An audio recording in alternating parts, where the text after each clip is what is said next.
Hello friends, आज की जो हमारी स्टोरी है उसका नाम है चमकी बिजली। ये कहानी है धीरज की। धीरज का गांव शहर से लगा हुआ था। उसका गांव बहुत सुंदर था। जहाँ भी देखो वहाँ हरियाली हरियाली दिखाई देती थी। उसके दादाजी इंजीनियर थे जो अब रिटायर होकर गांव में आकर बस गए थे। वे कई वर्षों तक गांव के सरपंच थे। गांव वाले हर बार उन्हें सर्वसम्मति से सरपंच के लिए चुन लेते थे। दादाजी ने गांव का बहुत विकास किया। वे पर्यावरण के प्रति बहुत जागरूक थे। उनके प्रयासों से गांव के हर एक घर के आगे नीम, बरगद और पीपल का वृक्ष लगा हुआ था। साथ में फूलों का सुंदर बगीचा अधिकांश हर घरों में था। फूलों की महक से गांव की हर गली महकती थी। धीरज और उसकी बहन अनाया दोनों नगर पढ़ने जाते थे। उनकी बस सुबह 7 बजे उन्हें लेने आती थी। धीरज के पिताजी की गांव में डेयरी थी। दूध नगर की दुकानों व घरों में जाता था। धीरज की मां का हाथ बटाने जग्गो ताई आती थी, जो घर की साफ सफाई और खाना बनाने में उनकी सहायता करती थी। कभी कभी उनके बच्चे उमेश और उमा भी उनके साथ आ जाते थे। वैसे भी उमेश और धीरज की आपस में बहुत जमती थी। उमेश और उमा गांव की पाठशाला में पढ़ने जाते थे। संध्या के समय सारे बच्चे मैदान में खेलते थे। आज तो बहुत कीचड़ है, कैसे खेल होगा? धीरज ने मित्र सुमित से कहा। हाँ भाई, लगातार बारिश हो रही है, कई दिनों से हमने क्रिकेट नहीं खेला, धीरज ने कहा। धीरे धीरे सारे मित्र इकट्ठे हो गए। आज तो वर्षा नहीं है, पर मैदान अभी भी नहीं सूखा। मेरे घर के आगे भी बहुत कीचड़ थी, कठिनाई से निकल के आया हूँ, सोनू ने मुंह बनाकर कहा। वहाँ तो होना ही था, घर के आगे खेत जो बना है। धीरज ने मुस्कुराते हुए उसके हाथों में हाथ डाल दिए।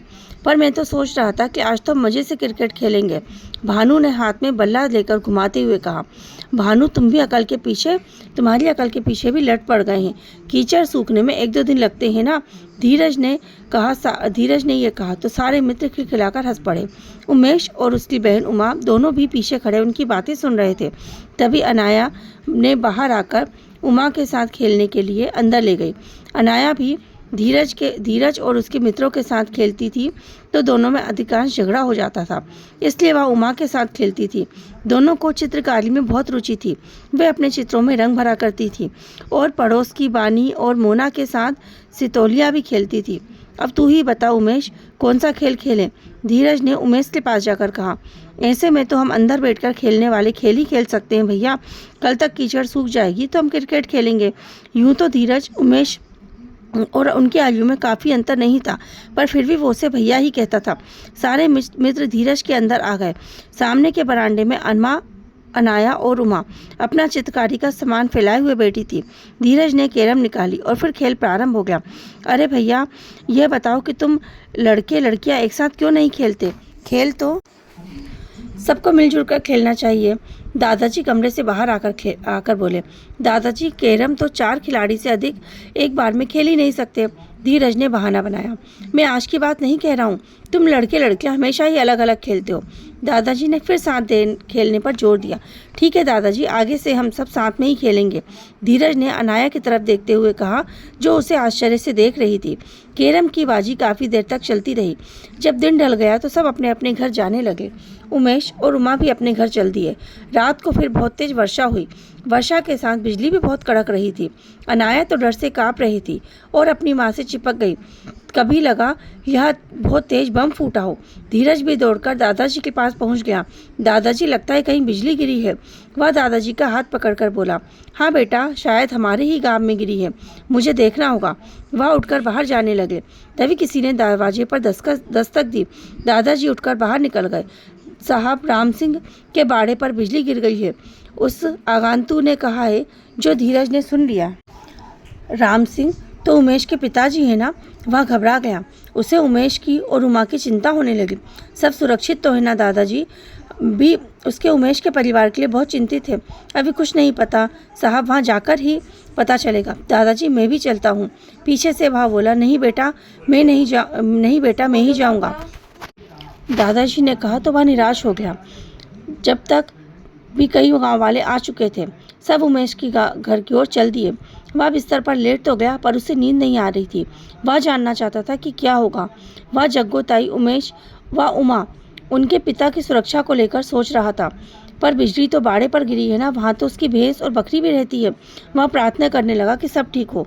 थोड़ी देर में दादाजी लौट आए। उन्होंने बताया कि बिजली एक वृक्ष पर गिरी, बस वही जल गया और किसी को कोई नुकसान नहीं हुआ। उसने मन ही मन ईश्वर को धन्यवाद दिया कि सब सुरक्षित हैं, पर उसे उस वृक्ष का ध्यान आया। दादाजी, उमेश के बाड़े के पास जो बरगद का वृक्ष था, क्या उस पर बिजली गिरी है? धीरज ने धीरे से पूछा। हाँ बेटा, उसी पर गिरी है। ओह, कितना बड़ा बरगद का वृक्ष था, हम उसकी डाल पर झूलते थे। धीरज बहुत दुखी हो गया। हाँ बेटा, दुख तो मुझे भी बहुत है बरगद का, पर यह सोचो किसी की जान नहीं गई। उमेश की भैंस तो बाड़े के दूसरे छोर पर थी, वहाँ भी बच गई, यह बहुत अच्छी बात है। हाँ यह तो है। दादाजी, ये आकाशीय बिजली कैसे गिरती है? धीरज ने बिजली गिरने के विषय में पूछा। वह दादाजी से जानना चाहता था। अभी सो जाओ, सुबह इस विषय में बात करेंगे। दादाजी ने उसके सिर पर हाथ फेरा। दादाजी, नींद नहीं आ रही, अभी बताइए ना, धीरज ने बहुत बार कहा। चलो फिर सुनो। बरसात के दिनों में जब आकाश में बादल घने होते हैं, हवा के कारण वे एक दूसरे से टकराते हैं। इस घर्षण से विद्युत आवेश उत्पन्न होता है और कुछ बादल ऋणात्मक तो कुछ धनात्मक विद्युत आवेश ग्रहण कर लेते हैं और आपस में मिलते हैं तो तेज चमकदार आकाशीय बिजली उत्पन्न होती है। इसका वोल्टेज एक अनुमान 30 करोड़ वोल्ट के आसपास हो सकता है। इसकी तीव्र विद्युत ऊर्जा जब धरती पर गिरती है तो पल भर में बड़ी हानि कर देती है, जैसे कि वह पूरा बरगद का पेड़ नष्ट हो गया। तभी तो ये इतनी खतरनाक होती है। धीरज ने आंखें फैलाकर कहा। चलो अब सो जाते हैं, सुबह तुम्हें उमेश और उमा से भी तो मिलने जाना है। दादाजी खड़े हो गए और धीरज ने दादाजी का हाथ पकड़ लिया। तो इस तरह से बिजली गिरती है। तभी कहते हैं ना, कभी बारिश होती है और बिजली चमकती है तो कई बार पेरेंट्स बच्चों को मना करते हैं कि देखो बिजली चमक रही है, आप लोग नहीं जाओ। तो ये एक रियल है। इसे हम साइंटिफिक नज़र से देखें तो भी ये रियल में बिजली चमकती है, जिससे कि कई लोगों को बहुत ही ज़्यादा दुर्घटना हो सकती है। किसी इंसान के ऊपर यदि बिजली गिर जाए तो उसे कोई बड़ी बीमारी हो सकती है या उसकी मौत भी हो सकती है। इसीलिए जब भी बारिश हो और हमारे पेरेंट्स हमें मना करें या हम खुद बिजली को चमकते देखें तो हमें दूर रहना चाहिए। स्पेशली कोई खंबे या कोई पेड़ हो उसके नीचे तो बिल्कुल भी नहीं खड़े होना चाहिए, क्योंकि मोस्टली बिजली इन्हीं चीज़ों के ऊपर ज़्यादा गिरती है, जिससे कि हमें भी नुकसान हो सकता है। राधे राधे।